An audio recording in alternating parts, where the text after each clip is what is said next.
In January 1993, a young woman woke up in the middle of the night to a frightening sight. Mysterious hooded beings were in her bedroom.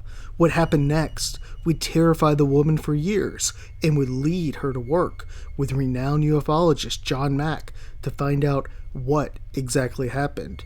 The truth would astonish both her and Mack. In this episode, we will examine the alien abduction of Nona Rossi. On January 12, 1993, New Jersey resident Nona Rossi woke up around 1:15 a.m. At first, she wasn't sure why she had abruptly woke up and was somewhat confused. However, as she started to wake up more, she would begin to glance around the room. Then, she saw them. Standing in her bedroom were several hooded figures. Nona instantly became paralyzed with fear. The figures wore long robes, and the hoods hid their faces. Then, before she could react, a beam of light hit her right in the face. Nona stated the light was unique, being filled with some type of material that resembled crystals. As the light hit her, Nona began to shake uncontrollably, having massive muscle spasms. She felt the light penetrating her and flowing all through her body.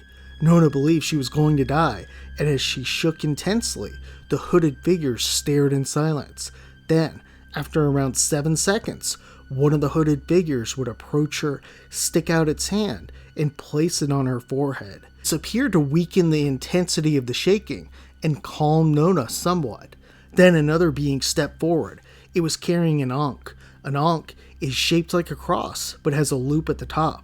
In ancient Egyptian culture, an ankh symbolized life. We will explore possible connections around this later in the video. As the being stepped forward, Nona would hear some type of language in her mind.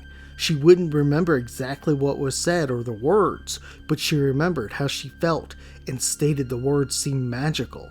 Then, as soon as the beings appeared, they seemed to just vanish. Nona was extremely confused and shocked as to what happened. While skeptics are quick to point out this sounds like sleep paralysis, what happened the next day would surely show this was not the case.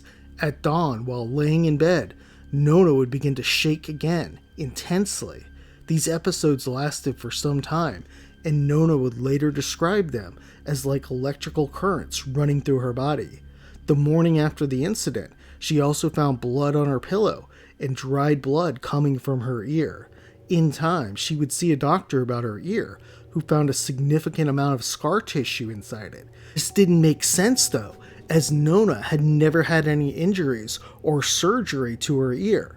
It's not clear why she decided to seek out help, but 3 years later, in April 1996, Nona contacted John Mack about her strange night.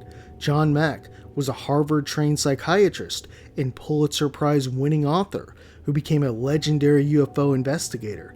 Mack was skeptical when he first began researching the topic of UFOs and alien abductions. However, after speaking with individuals like Nona, he would soon change his mind about the topic.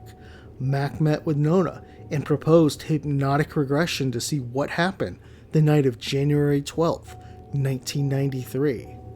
As he regressed her, Nona would first tell Mack that she felt a vibration at the top of her head.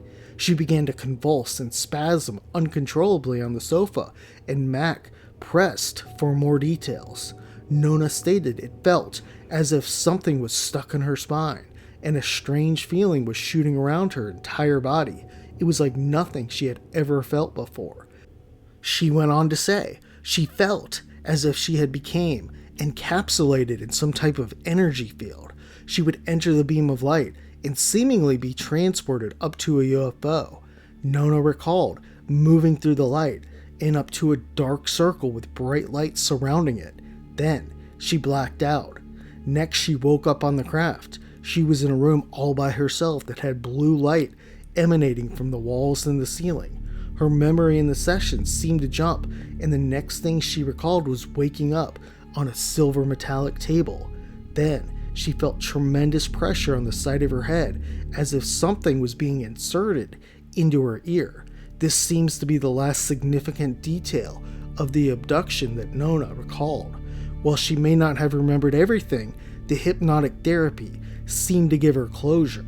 In time, Nona would become much more spiritual and form important friendships with others who had similar experiences. Nona would state the event had led her to operate at a much higher vibrational frequency. She admitted the event was terrifying, but it left her in a much better place. According to Nona, her consciousness was now in a much higher place, and now she understood the interconnections among nature. What can we make of Nona's case? There are several interesting aspects to explore. First, the hooded figures that appeared. Some speculate these beings could have been from another dimension. However, we have seen these entities in other cases, some of which we have covered on this channel. For example, the 1979 Silvertown, Korea encounter is a case that was reported to the National UFO Reporting Center. In that case, a man woke up to a hooded figure in his room and was possibly taken.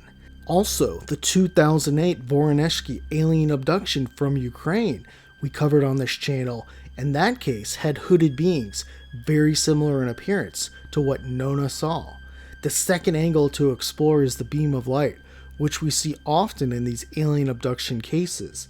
Typically, it hits a person or vehicle outside in a remote area. However, there are a large number of cases where a beam of light will hit a person in bed and transport them up through a ceiling or out a window up to a UFO. It's not clear how these beings are able to do this, but we have covered multiple cases of it. For example, the popular alien abduction of Linda Napolitano involved a New York woman flying up in a beam of light toward a UFO. Another case is the Gandhi Mackie alien abduction from Australia. This case we covered in depth on this channel, and in it, one woman actually sees the light beam transporting another woman. Around 11:15 p.m. in 2004, a woman named Petra woke up and looked through her door to a lounge space and saw a rectangular beam coming through an open window. Inside the beam, Petra saw her business partner Amy, head first and sleeping, being slowly carried out through the window.